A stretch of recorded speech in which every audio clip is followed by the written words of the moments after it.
বাংলাদেশ এবং এটা আপনাদের মাধ্যমে আশা করি তো আপনাদের যারা ইয়ার এনার্জেটিক আছেন আশা করছি যে ফুলের যে স্ত্রী আপনাদের ধারণ করে নতুন বাংলাদেশে আসার জন্য চেষ্টা করবেন। পরে ওই ভ্যানের উপরে ডাকছিল, পরে ওর বন্ধু পায়ে গুলি খাইছে, ওই অবস্থায় ওরা ভ্যান থেকে নামাইছে। আল্লাহ স্বয়ং বাঁচাইছে, ওরা নাহলে ওরা পুরাই দিত। সবাই মনে করছে যে আমি মারা গেছি। এখন একটা বুলেট আসছে।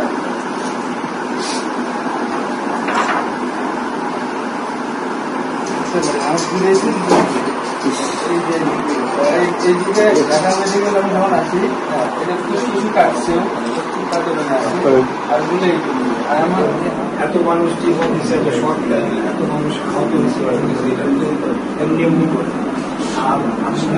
সকলে নিজের ছাত্রদের সবাই আন্দোলনের মধ্যে ছিল, অনেকে আহত হয়েছে, বেঁচে গেছে। আমরা সবাই এটাকে আমরা ধারণ করি স্পিরিটটাকে, আমি নিজে এটাকে ধারণ করি। আমার ভাইরাও আমরা ইসলামকে জেলে ছিলাম, তো সেই দিক থেকে আমরা চাই যে একটা ইকুয়াল একটা দেশ, সবার অধিকারটা নিশ্চিত। কেউ রাজনীতি করে দিকে রাষ্ট্র পরিচালনায় গেলে তারা রাজা হয়ে যাবে দেশের, এটা কিন্তু আমরা এইটা হলো যে আমাদের যে বাংলাদেশের জন্য যে আন্দোলনটা হয়েছে সেটা আমরাও সেটা আমরা নিশ্চিত। আমরা এইসব বিষয়ে কোনো ছাড় দিব না। আওয়ামী লীগ বাংলাদেশের মাটিতে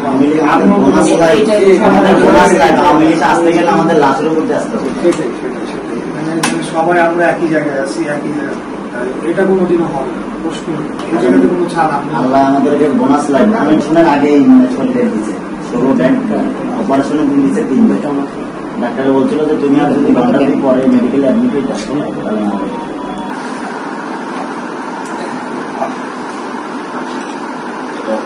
এখন একটা বুলেট আসতে পারে।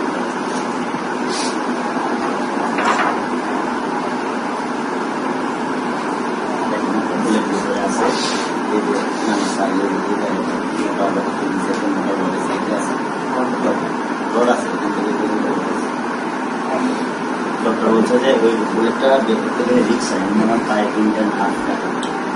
ওই বুলেটটা যদি বের করতে যায় আরেকটা যদি আপনি 3 হচ্ছে মানে শক্তি পাই,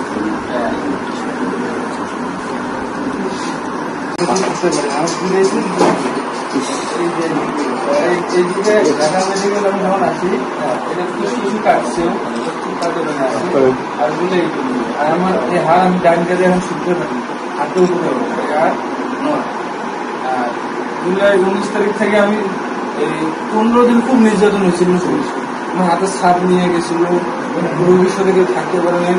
এই 19 থেকে 5 তারিখ পর্যন্ত বন্ধ শৈলজী সরকার ছিল, এই কারণে আমার পুলিশ খুব নির্যাতন করছে। তারপর অনেক 2 মাস আমি আমার পিছনে হেল্প করে কেউ ছিল না, তারপরেও আমি ওখানে নির্যাতন হয়েছিল। তখন পনেরো 2 মাস তো আবার সিএমএস এ 2 মাস থাকার পরে আমি সারা সিআরবিতে ছিলাম থেরাপি, অনেক আগামী কোনো কাজ করছি। সারা 3 মাস আবার সিআরবিতে, সবার সিআরবিতে এমার্জেন্সি যেখানে এই হাড়ের ডাক্তার বোর্ড বসছে আমি নিয়ে, তো অপারেশন করা সম্ভব নেই, এই জায়গা নেই, প্লেট বসছে। আমি যদি স্যার আমাকে যেখানে আমার চিকিৎসা আর ভালো করা যেখানে যায় আমাকে সেই জায়গায় নিয়ে যাবে, এটা আপনার সিদ্ধান্ত। এই জন্য আমরা আসছি যে স্যার আমার আশরাফুল স্যার উনি বিদেশে আসে, বিদেশ থেকে আসি, আসার পরে এখানে এরিয়া দিয়ে আমি 2 লিটার পানি 1 লিটার পানি উপরে তুলতে হবে, খালি ভাতটা খাইতে হবে। তখন 2019 থেকে 9 মাস হয়ে গেছে, তখন থেকে মেডিকেল আমি ঈদেও বাড়ি যেতে পারি, এই অবস্থা বাড়ি মুক্ত পরীক্ষা এই যে রামপুরা পড়া কেটে আছে। আমাদের ছোট বাচ্চা আসছে, একটা 10 বছর, একটা 8 বছর। পরিবারে ওর বাবা নেই, ওর মা আছে। আমি বাড়িতে আসছে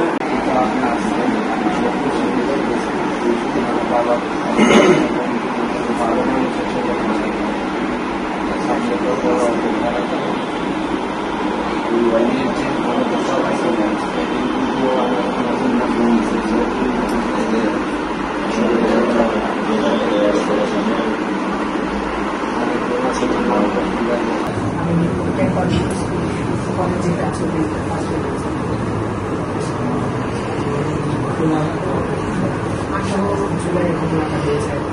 ছাত্রলীগের যারা ছিল এই সাইডে আটক করে এই সাইড থেকে যেটা আছে ফুলের টোটালি ছিঁড়ে যায়। পরে ওই ভ্যানের উপরে ডাকছিল, পরে ওর বন্ধু পায়ে গুলি খাইছে, ওই অবস্থায় ওরা ভ্যান থেকে নামাইছে। আল্লাহ স্বয়ং বাঁচাইছে, ওরা নাহলে ওরা পুরাই দিত ভ্যান। সবাই মনে করছে যে আমি মারা গেছি। তোমার কি কাজ করতাম না, পড়াশোনা করতাম?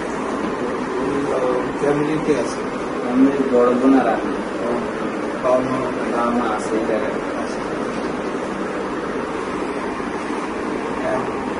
কোথায় কলেজে পড়তাম? না, স্কুলে ক্লাস থেকে। পড়াশোনা তো আর কন্টিনিউ করে যাক, আমরা যেটা আজকে এমনি ঈদের দিন দেখতে আসছি। আমাদের কথা দিয়েছে বিদায় আসছে দেখা দিতে এলো না। আর আরেকটা বিষয় হলো যে যেহেতু তোমরা ক্ষতিগ্রস্ত, তোমাদেরকে ভবিষ্যতে উপার্জনের একটা সোর্স করে দেওয়া একটা রাষ্ট্রের দায়িত্ব। সেই জায়গা থেকে আমি তোমার সবার নাম্বার নিয়ে গেলাম। কোনো না কোনোভাবে এটা আমরা করবো, সরকারের বর্তমান সরকার করুক বা আমি সিটি কর্পোরেশন থেকে তোমাদের জন্য একটা দোকান বরাদ্দ দেওয়ার দাবি আমি জানাবো, যারা আহত আমি লিস্ট করে যাচ্ছি, যাতে করে হ্যাঁ, কারণ তোমরা এক সময় উপার্জন করতে তোমাদের ফ্যামিলি হতো, সেই জায়গায় তোমরা জীবন দিয়ে তোমাদের লাইফ স্যাক্রিফাইস করে দেশকে উদ্ধার করছো। এটা আমাদের দায়িত্ব। একটাই ছেলে,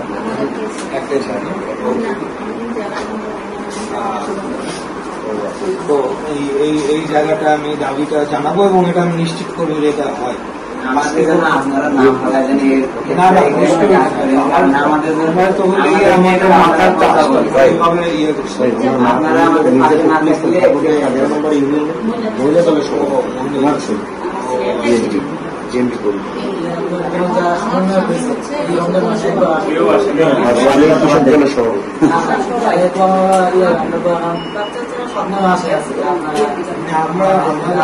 আপনারা যদি আমাদের পাশে না থাকেন তাহলে আমরা কি করবো?